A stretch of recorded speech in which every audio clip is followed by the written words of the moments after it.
지피지기면 백전백승이라는 말이 있죠. 상대를 알고 나를 알면 100번 싸워도 모두 승리한다는 뜻인데요.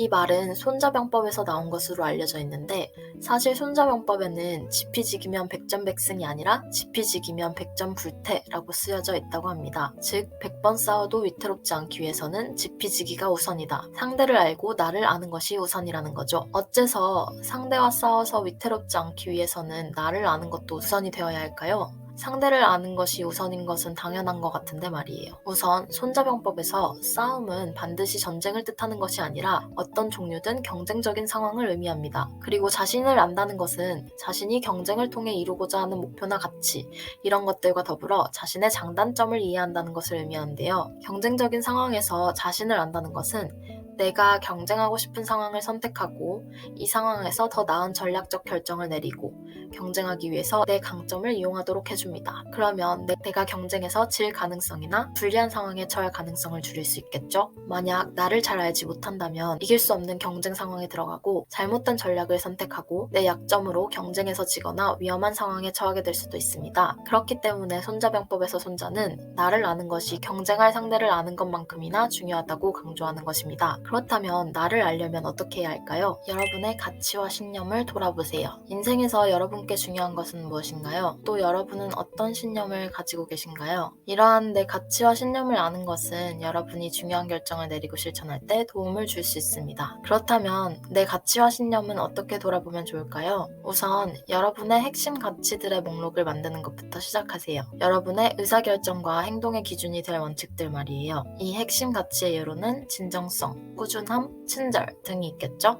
그리고 이 목록의 각 항목에 대해서 그 가치가 중요한 이유를 설명하는 단락을 작성해 봅니다. 이 가치를 중요하게 한 여러분의 삶의 특정한 경험들을 돌이켜보고 이 가치가 여러분의 결정과 행동을 어떻게 이끌었는지 생각해 보세요. 자신의 핵심 가치가 왜 자신에게 중요한지를 설명하는 문단을 쓰는 것을 통해서 자신의 핵심 가치를 좀 더 명확하게 파악할 수 있습니다. 다음으로 여러분의 신념 목록에 대해서 적어보세요. 신념은 세계관, 즉 여러분이 세상을 보고 이해하는 방식을 형성하는 믿음을 의미합니다. 세계관을 형성할 수 있는 믿음의 몇 가지 예를 들자면 특정한 종교를 믿는다거나 과학이나 경험을 믿는다거나 인생에 특정한 목적이나 의미가 있다고 믿는다거나 이러한 목적이나 의미를 내가 만들어야 한다고 믿는다는 것 등 있겠죠? 그리고 여러분의 신념 목록 각 항목에 대해서 이를 설명하는 단락을 써봅니다. 자신의 신념이 시간이 지남에 따라 어떻게 변화해왔는지 어떤 경험이 그것들을 형성해왔는지를 생각해보는 거죠. 이를 통해서 자신의 신념도 좀 더 명확하게 파악할 수 있습니다. 마지막으로 여러분의 가치와 신념 사이에 충돌이 있는지에 대해서 생각해보세요.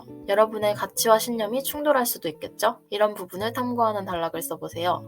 가치와 신념 사이의 갈등을 해소하고 이를 통일시키기 위해서 어떻게 할 수 있는지를 생각해보는 글을 써보는 겁니다. 이렇게 하면 나 자신의 통일된 가치와 신념 체계를 확인할 수 있고 이를 바탕으로 나다운 의사결정을 내리고 이를 실천할 수 있습니다. 여기서 주의할 점은 옳고 그른 답은 없다는 것을 기억하세요. 또 시간이 지남에 따라 가치와 신념이 변화할 수 있기 때문에 주기적으로 이 연습을 해보는 것이 좋습니다. 인터넷에 무료 강점 테스트가 있어요. 이런 테스트 등을 활용해서 자신의 강점과 약점을 파악합니다. 이렇게 강점과 약점을 파악하면 자신의 강점과 약점에 따른 의사결정과 행동을 할 수 있고 강점은 강화하고 약점은 개선하는 노력을 기울일 수 있습니다. 성격 특성도 마찬가지로 인터넷에 무료 테스트들이 있는데요.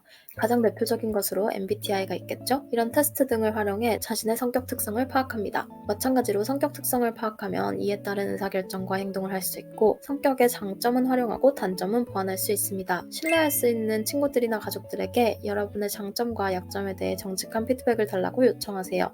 때로 다른 사람들은 우리가 못 보는 우리 자신을 인식할 수 있답니다. 자신을 아는 것은 계속해야 되는 과정이며 나를 알아갈 시간과 공간을 나 자신에게 주는 것이 가장 중요하다는 것을 기억하세요.